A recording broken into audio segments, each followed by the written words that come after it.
All right, hey, good morning, everybody. Shane here from the Brookings Home Team, powered by Century 21. And you can see this familiar face right here, Mark Waterman over here at Great Western. This will be episode number 69, the last one for 2018. I want to thank everybody that has watched these episodes, and of course you guys for doing these with me. It's very much appreciated, and hopefully people are getting some good information and getting some good stuff to go back with and think about here. So episode number 69 of the Monday Morning Mortgage Tip, last one for 2018, and of course I'll have all of Mark's information available on the top, on the bottom, on the sides, wherever your device allows you to see that, so feel free to reach out to him if you have any questions after today's tip. So what do you got for us today, Mark? Yeah, thank you very much. Congrats on getting through 2018 and the entire year of all the tips. But what I wanted to touch on was the loan estimate, kind of what it is and what the requirements are. So once you're working with Shane and you're identifying a property, you sign a purchase agreement.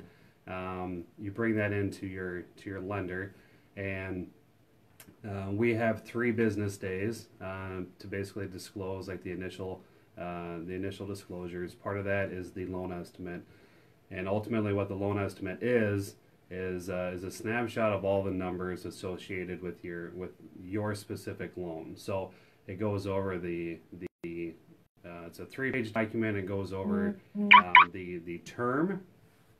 It goes over the estimated loan amount. It goes over the estimated interest rate.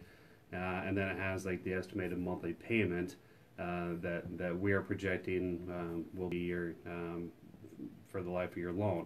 It has a section on if there's any prepayment penalties, if the loan is a balloon payment at all.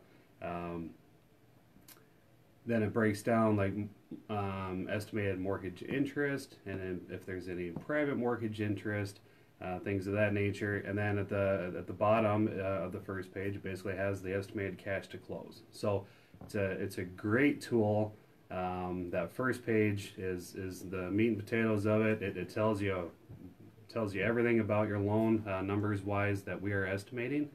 The second page kind of breaks it down a little bit more specifically. That I'm not going to get into all the details, on this tip, but. You can sit down with your lender, go over what they are, what they all mean, why they're projected the way they are, and again, some of them are estimates, some of them are exact third-party quotes that we have gotten as a bank that we're passing on, and then the last page is more or less the signature spot and just finalizing it. But if you have any questions about what your loan is all about and how it compares to possible other institutions, it's a great way for you, to not only know exactly what you're getting into, a message has been received. Potentially compare, situations or scenarios as well between banks to bank. So.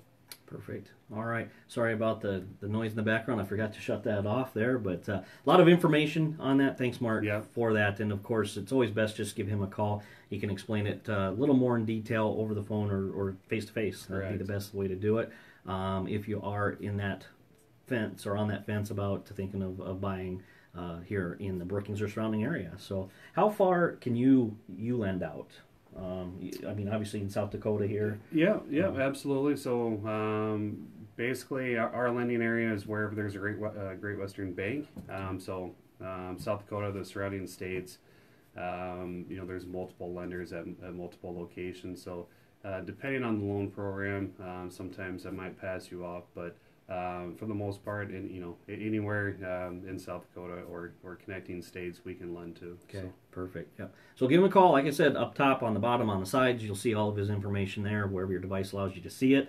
Thank you again. That concludes the 2018 episode number 69, Monday Morning Mortgage Tip. Thanks again, Mark. Yeah, and then I'm wearing my Bobcat color shirt. Dallas Call fundraiser is tonight as well. That's right, yep. Be sure to get out to Cubby's there and check that all out too. So have a great Christmas, happy holidays, happy New Year, all that great stuff.